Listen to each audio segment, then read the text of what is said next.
Hello friends, চলে এসেছি একটা নতুন ব্লগ ভিডিও নিয়ে। আজকে আমি বানাবো ফুচকা। তো ফুচকা বানানোর জন্য কী কী লাগে, জল, আলু বানাতে কী কী লাগে তোমাদের সাথে সবটাই শেয়ার করবো। যদি ভিডিওটা ভালো লাগে অবশ্যই লাইক কমেন্ট শেয়ার করো, ভিডিওটা পুরোটা দেখেও স্কিপ না করে। তো চলো বানানো যাক। তো আমি ফুচকাটা তৈরি করে নিয়েছি সকালবেলায়, তো তোমাদের সাথে রেসিপিটা পরে শেয়ার করবো। আজকে এখনও কিন্তু এই যে একটা পাত্র নিয়ে নিয়েছি, তার মধ্যে পরিমাণ মতো জল ঢেলে নেবো আমি হচ্ছে টক জল বানানোর জন্য। টক জল বানানোর জন্য কী কী উপকরণ লাগে সবই তোমাদের সাথে শেয়ার করব। তো ভিডিওটা স্কিপ না করে পুরোটা দেখতে থাকো।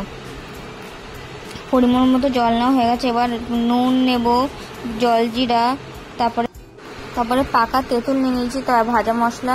তো পরিমাণ মতো একে একে জলে সবই মিশাবো। তো আগে আমি নিয়ে নিচ্ছি তেঁতুল। অবশ্যই সেটা পাকা তেঁতুল হওয়া চাই।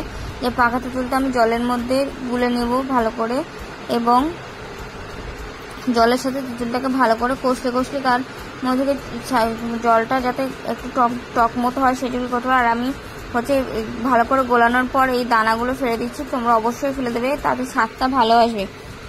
এটা ফেলে দেওয়ার পর আমি জলের মধ্যে একে একে দিয়ে দিচ্ছি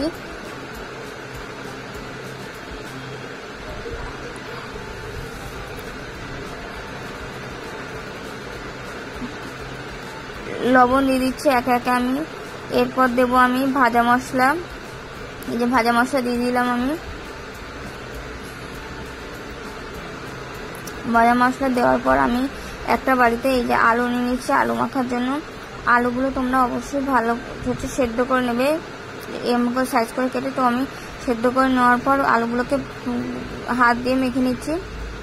আলুগুলোকে অবশ্যই ভালো করে চটকে মাখতে হবে, যাতে কোনো রকম শক্তমুক্ত না থাকে, যাতে মুখের সাথে দিলে মিশে। আর আমি এরপর দিয়ে দিচ্ছি হচ্ছে কিছু সেদ্ধ করা ছোলা আলুর সাথে ভালো করে মেখে নিচ্ছি। মেখে নেওয়ার পর পরিমাণ মতো আমি সব কিছু দিয়ে দেবো। ভালো করে মাখা হয়ে যাওয়ার পর আমি দিয়ে দিচ্ছি চাট মশলা।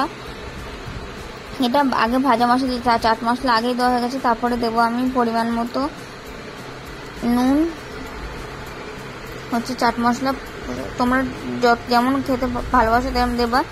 আর হচ্ছে আমি আমার পরিমাণ মতো দিয়ে দিলাম। আমি এবার দিচ্ছি নুন। অবশ্যই সেটা বিট নুন হওয়া চাই, এমনি নুন দেবে না, হচ্ছে অবশ্যই বিট নুন দেবে। এরপর আমি লঙ্কা কুচিয়ে নিচ্ছি ভালো করে, যাতে একটু ঝাল ঝাল হয় আর খেতে অনেকটাই টেস্টি হয়।